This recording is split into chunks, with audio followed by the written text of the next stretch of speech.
Brasília, o ministro Celso de Mello, do Supremo Tribunal Federal STF, negou habeas corpus a Leonardo Arantes, ex-número 2 do Ministério do Trabalho e alvo da Operação Registro Espúrio. A defesa havia pedido sua liberdade alegando motivos de saúde, dizendo inclusive que ele está na iminência de sofrer um AVC, acidente vascular cerebral ou infarto, dentro do precário sistema penitenciário brasileiro, com a possibilidade de seu falecimento. O habeas corpus foi apresentado na última terça-feira.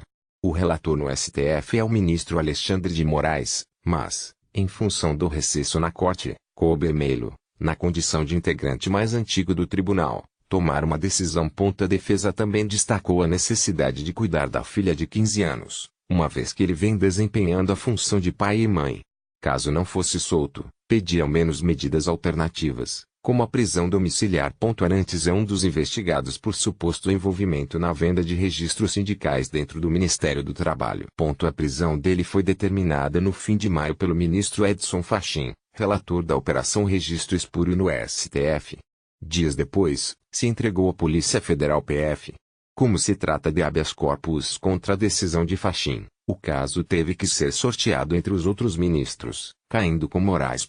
De acordo com a súmula número 691, do STF, a Corte não pode aceitar habeas corpus contra a decisão dada por ministro de Tribunal Superior, no caso, Fachin.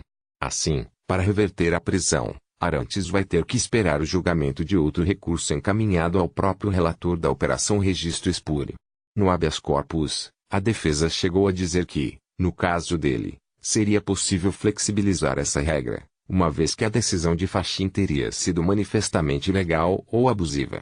Celso não concordou e seguiu a praxe de negar o pedido sem sequer analisar os argumentos da defesa. Ele ressalvou que sua posição pessoal é diferente, pela possibilidade de analisar esse tipo de habeas corpus, mas também destacou que deve observar o princípio da colegialidade, ou seja, a vontade da maioria da Corte.